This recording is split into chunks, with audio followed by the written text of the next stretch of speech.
We're used to measuring history in human terms.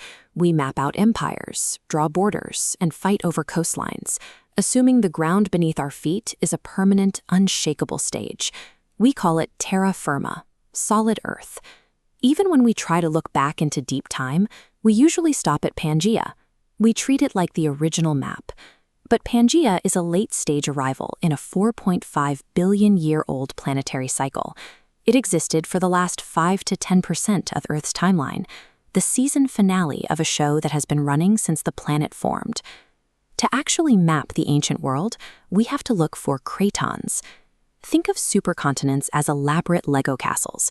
The cratons are the individual, indestructible Lego bricks. They are the ancient, rigid roots of a continent, light enough to float and strong enough to survive billions of years of planetary collisions. Because these cratons are so ancient, their bases go deep, plunging hundreds of kilometers into the mantle. They act as structural elevators, bringing precious materials up to the surface.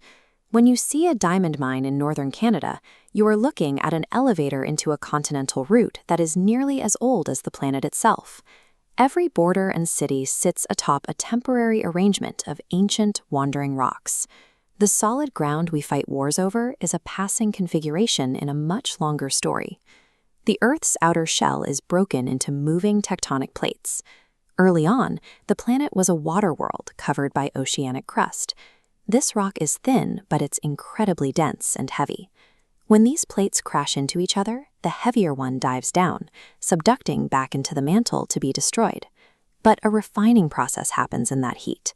The heavy elements like iron stay down, while a chemically lighter magma rises to the surface and cools. This creates continental crust. It is too buoyant to sink, acting like a granite crouton floating in a sea of caramel. You can see the remnants of that early world today. This is oceanic crust, dense, heavy, dark basaltic rock. Compare that to the granite and andesite that build our continents. These lighter building blocks clump together to form the first permanent land. These land masses eventually create a pulse. As they crash together into a supercontinent, they act like a giant blanket, trapping the Earth's internal heat. That heat builds for millions of years until it rips the land apart from below. This cycle of assembly and violent heat-driven destruction is the primary engine of our planet. It is the force that dictated the air we breathed and forced all life on Earth to evolve. 2.7 billion years ago, the drifting cratons formed the first true supercontinent, Kenorland. It was a massive wall of barren rock that blocked global ocean currents, preventing the mixing of warm and cool waters. When Kenorland broke apart, it triggered a climate chain reaction called silicate weathering. This diagram shows how it works. CO2 from the air combines with rain to form acid, which reacts with the newly exposed rock and washes into the sea as sediment. This weathering process pulled so much CO2 out of the atmosphere that the planet lost its greenhouse blanket. Global temperatures plummeted to -50 degrees. Ice sheets a mile thick covered the entire surface, creating the first snowball Earth. Under the ice, a second crisis was brewing. Cyanobacteria were pumping out oxygen as a waste product. For the anaerobic microbes that ruled the world, this oxygen was a corrosive, deadly poison that burned them on a cellular level.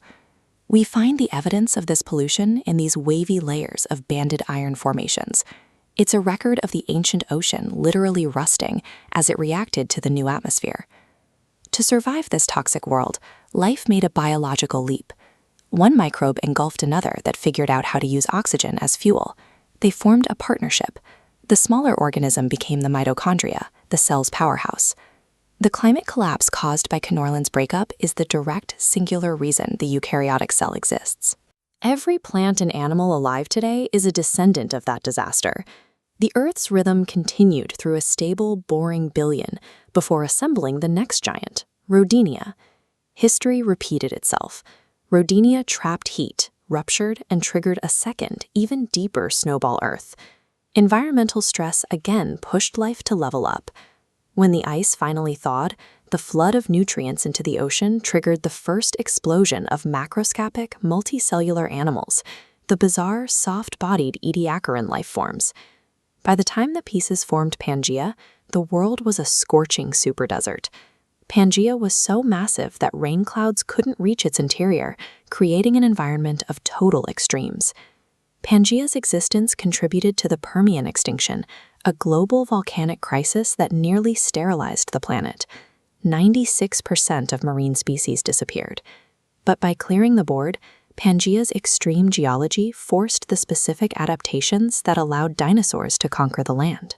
The broken world it left behind became the cradle for a new era of life. We are currently living in a drift phase of this billion-year cycle.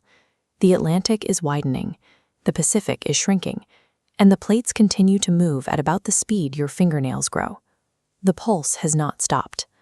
In roughly 250 million years, the continents will be pulled back together into a new megacontinent, Pangaea Proxima. When this collision happens, every border and coastline we recognize will be eradicated. In their place, the force of the plates will push up jagged mountain ranges that dwarf anything we see today. Our biology and our planet's geology are inseparable. We are the children of a climate disaster, living on rocks that refuse to stay still. Terra firma is foam floating on a boiling pot of magma, constantly rearranging and morphing. We are passengers on a very slow, very violent ride.